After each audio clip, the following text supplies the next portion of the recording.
Welcome to the channel True Crime Story and you are listening Crime Stories. Now starting. दूर दराज से रोजी रोटी के लिए महानगरों में आकर रहने वाले लोग ज़रूरत पड़ने पर अपने रिश्तेदार, करीबी और अपने गांव के लोगों की ये सोचकर मदद कर देते हैं कि उनकी रोजी रोटी का साधन बन जाएगा। लेकिन कई बार उन्हीं में से कोई आस्तीन का सांप भी निकल आता है और ऐसा ही था हितेश तरकट पांडी। 54 वर्षीय धनंजय नारायण तांडेल दक्षिण मुंबई के समुद्र किनारे बसी पॉस कॉलोनी कोलाबा की सुंदर नगर बस्ती में अपने परिवार के साथ रहते थे।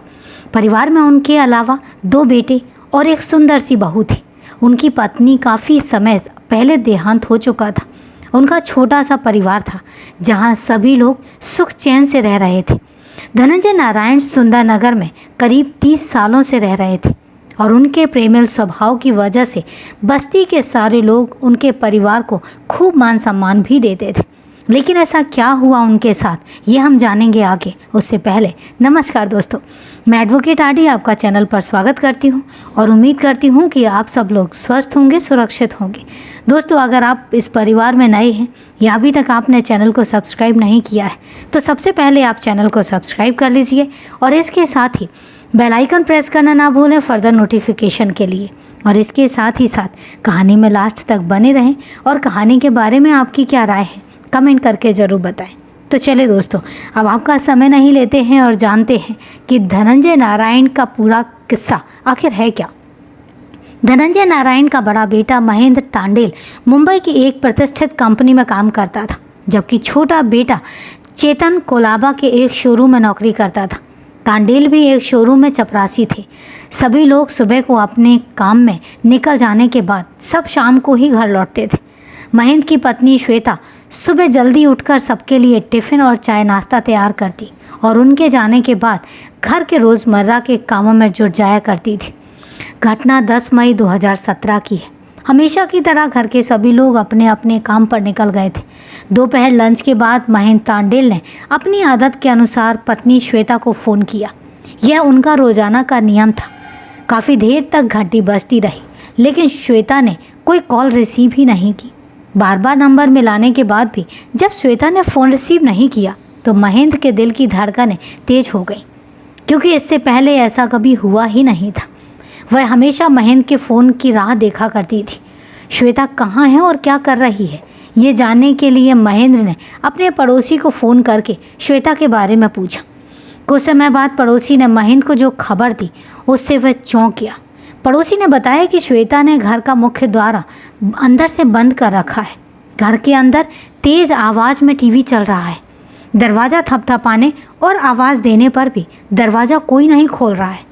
ऐसी क्या बात हो गई जो श्वेता दरवाज़ा बंद करके तेज़ आवाज़ में टीवी देख रही है। महेंद्र ने बिना देर किए अपने पिता धनंजय को सारी बातें बता दी और उन्हें घर पहुंचने को कहा। बेटे की बात सुनकर धनंजय घर की तरफ निकल गए।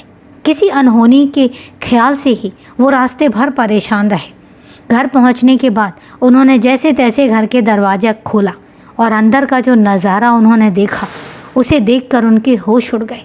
बहू श्वेता की बाथरूम में लहूलुहान लाश पड़ी थी। उन्होंने यह जानकारी अपने दोनों बेटों को दी तो वो भी थोड़ी देर में रोते पीटते घर पहुंच गए। पड़ोसियों ने पूरे परिवार को धीरज बंधाते हुए मामले की खबर पुलिस कंट्रोल रूम को दे दी। कोलाबा के थाना प्रभारी विजय धोपावकर जब पुलिस कंट्रोल रूम से यह जानकारी मिली तो वह पीआई इनाम सेंदे, सुभाष दुधगावक, एपीआई विजय जाधव, सुदर्शन चनवाड़, अमोल ढोले, महिला एसआई प्रियंका देवकर, कांस्टेबल प्रवीण भाले राव निकल पाटिल के साथ घटनास्थल के लिए रवाना हो गए। उन्होंने इसकी सूचना अपने उच्चाधिकारियों को भी दे दी थी। घटनास्थल कोलाबा थाने से लगभग 1 किलोमीटर की दूरी पर था और इसलिए पुलिस टीम करीब 10 मिनट में वहां पहुंच गई। तब तक धनंजय के मकान के पास मोहल्ले के तमाम लोग जमा हो चुके थे। पुलिस जब मकान में पहुंची तो घर का सारा सामान बिखरा पड़ा था। कांच के कई बर्तन टूटे हुए थे। श्वेता का शव बाथरूम के अंदर पड़ा हुआ था और उसके गले और छाती पर चाकू के कई गहरे घाव थे और उसके बदन पर सिर्फ पेटीकोट और ब्लाउज था जो कई जगह से कटा फटा हुआ था। जिससे यह संभावना लग रही थी कि अभियुक्त उसके साथ मनमानी करना चाहता था। कमरे की स्थिति देखकर ऐसा लग रहा था जैसे मृतका और अभियुक्त के बीच काफ़ी हाथापाई हुई होगी। थाना प्रभारी अभी घटना स्थल का निरीक्षण कर और पूछताछ कर ही रहे थे कि डीसीपी मनोज कुमार शर्मा, एसीपी रांझे चंडवाड़ भी वहां पहुंच गए। मौका मुआयना करने के बाद अधिकारियों ने वहां मौजूद लोगों से बातचीत की और इसके बाद थाना प्रभारी ने घटनास्थल की कार्यवाही पूरी करके लाश पोस्टमार्टम के लिए जेजे अस्पताल भेज दी। डीसीपी के निर्देश के बाद थाना प्रभारी विजय धोपावकर ने जांच आगे बढ़ाई और उसकी रूपरेखा तैयार की, जिसकी जिम्मेदारी उन्होंने पीआई इमाम शिंदे और सुभाष दुधगांवकर को सौंप दी। घटनास्थल कोलाबा जैसे पॉश इलाके में था, जहां सेना के तीनों अंगों के अधिकारियों की कॉलोनी थी। मामला कहीं तूल ना पकड़ ले, इसलिए डीसीपी ने कोलाबा पुलिस की सहायता के लिए माता रमाबाई अंबेडकर पुलिस थाने के तेज तर्रार थाना प्रभारी सुखलाल बरपे को भी लगा दिया। थाना प्रभारी सुखलाल बरपे ने मामले की समानांतर रूप से जांच कर दी। कोलाबा थाने की पुलिस टीम मृतक के ससुराल वालों से बातचीत कर परिजनों के मोबाइल नंबर की कॉल डिटेल्स का अध्ययन कर ही रही थी कि समानांतर जांच कर रहे पीआई सुखलाल बरपे ने एक गुप्त सूचना के आधार पर श्वेता के कातिल का पता लगाकर उसे हिरासत में ले लिया। पीआई सुखलाल बरपे ने अपने सहायकों के साथ अपनी जांच का मुख्य केंद्र मृतक श्वेता के परिवार को ही बनाया था, क्योंकि यह जानते थे कि इस तरह की घटना अधिकतर अपने जान पहचान वालों के बीच ही घटती है। इसलिए उन्होंने घटनास्थल का बारीकी से अध्ययन किया था। इस विषय में उन्हें अधिक से अधिक जानकारी मृतका के परिवार वालों से ही मिल सकती थी। उन्होंने श्वेता के साथ रहने वालों की जन्म कुंडली को खंगाला और उन्हें अपने इस मुहिम में कामयाबी भी मिली। तांडेल परिवार का करीबी और चेतन तांडेल का जिगरी दोस्त हितेश तरकड़ पांडे उनके रडार पर आ गया। 14 मई 2017 को पीआई सुखलाल बरपी की जांच टीम ने उसे कोट इलाके के एक शोरूम से हिरासत में ले लिया। पुलिस टीम के अनुसार जिस दिन यह घटना घटी थी उस दिन वह सबके साथ काम पर गया जरूर था, लेकिन कुछ ही समय बाद वापस लौट आया था। इसके अलावा वह पुलिस के एक भी सवाल का जवाब सही ढंग से नहीं दे पा रहा था। कोलार पुलिस और माता रमाबाई अंबेडकर थाने की संयुक्त टीम ने हितेश से पूछताछ शुरू की तो उसने अपना गुनाह कबूल कर लिया। उसने श्वेता की हत्या की जो कहानी सुनाई वो कुछ इस प्रकार निकली। 23 वर्षीय हितेश तरकड़ पांडे महाराष्ट्र के जिला पालघर के उसी गांव का रहने वाला था जिस गांव के धनंजय नारायण तांडेल मूल निवासी थे। पारिवारिक स्थिति ठीक न होने के कारण धनंजय तांडेल रोजी रोटी की तलाश में महानगर मुंबई आ गए और वह कोई ज़्यादा पढ़े लिखे नहीं थे, इसलिए उन्हें कोई ढंग की नौकरी भी नहीं मिली। तो उन्होंने एक शोरूम में चपरासी की नौकरी कर ली। फिर वह सुंदर नगर बस्ती में किराए पर रहने लगे और बाद में वह अपने बीवी बच्चों को भी अपने साथ ले आए। उनके बीवी बच्चों को मुंबई आए अभी कुछ ही साल हुए थे कि अचानक उनकी पत्नी की मृत्यु हो गई। पत्नी की मृत्यु के बाद वो टूट से गए, लेकिन उन्होंने अपने बच्चों को टूटने नहीं दिया। दोनों बेटों को उन्होंने पढ़ा लिखा कर इस काबिल बना दिया कि उनकी नौकरी लग गई। परिवार में आमदनी बढ़ी तो उन्होंने सुंदर नगर में ही खुद का एक मकान खरीद लिया। धनंजय तांडेल की पत्नी के गुजर जाने के बाद घर सूना सूना सा हो गया था। ऐसे में उन्होंने अपने बड़े बेटे महेंद्र तांडेल का विवाह श्वेता से कर दिया। श्वेता देखने में जितनी सुंदर थी उतनी ही पढ़ी लिखी और घर के काम में भी होशियार थी। श्वेता और महेंद्र के विचार आपस में खूब मिलते भी थे और इसीलिए दोनों ही एक दूसरे को चाहते थे। ऑफिस पहुंचने के बाद भी महेंद्र को जब भी समय मिलता वो श्वेता को फ़ोन कर लेता था। उनकी शादी के 2 साल कैसे बीत गए पता ही नहीं चला। धनंजय अपने दोनों बेटों के साथ कभी कभी अपने पैतृक गांव भी जाते रहते थे। उनके छोटे बेटे चेतन की गांव के ही हितेश करतक पांडे से दोस्ती हो गई थी। दोनों ही हम उम्र थे। चेतन जब कभी अपने गांव जाता तो हितेश के साथ सैर सपाटा करता था। जब हितेश काम धंधे की तलाश में मुंबई आया तो तांडेल परिवार ने उसकी काफ़ी मदद की और इतना ही नहीं, महेंद्र ने कोशिश करके उसकी कोलाबा के प्यूमा शोरूम में नौकरी भी लगवा दी। उसके घर की आर्थिक स्थिति ठीक नहीं थी और उसके रहने का बंदोबस्त भी उसने अपने घर में ही एक कमरे में कर दिया। पहली मंजिल पर धनंजय, उनका बेटा चेतन और चेतन का दोस्त हितेश रहता था, जबकि नीचे के भाग में महेंद्र अपनी पत्नी श्वेता के साथ रहता था।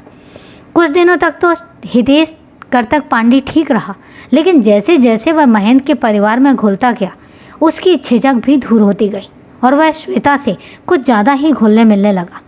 देवर का रिश्ता होने की वजह से दोनों के बीच हंसी मजाक भी चलता रहता था। हितेश श्वेता को अपने रंग में रंगने की कोशिश करने लगा, यानी वह श्वेता को मन ही मन चाहने लगा था, जबकि श्वेता केवल चेतन की ही तरह हितेश को भी अपना देवर मानती थी और इससे आगे और कुछ भी नहीं। पति और देवर की तरह वह हितेश का भी टिफ़िन तैयार कर देती थी। घटना के दिन हितेश काम पर तो सबके साथ गया, लेकिन कुछ देर बाद वह घर वापस आ गया। श्वेता के पूछने पर उसने सिर दर्द का बहाना बनाया। श्वेता ने उसे चाय के साथ सिर दर्द की गोली देकर उसे ऊपर के कमरे में जाकर आराम करने को कहा और फिर घर के कामों में लग गई। उसे क्या मालूम था कि उसकी मौत का वारंट निकल चुका है। हितेश ऊपर के कमरे में ना जाकर कुछ देर तक श्वेता के सौंदर्य को निहारता रहा और इसके बाद जब श्वेता वॉशरूम में चली गई तो उठकर हितेश ने अपनी योजना के अनुसार टीवी की आवाज़ तेज़ कर दी और साथ ही एसी का टेम्परेचर भी हाई कर दिया। फिर वह श्वेता के साथ मनमानी करने के उद्देश्य से बाथरूम की तरफ गया।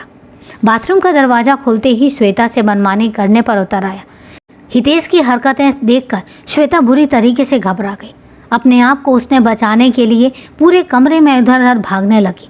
वह अपने बचाव के लिए चीख चिल्ला भी रही थी, लेकिन टीवी की तेज़ आवाज़ में उसकी आवाज़ दबकर रह गई।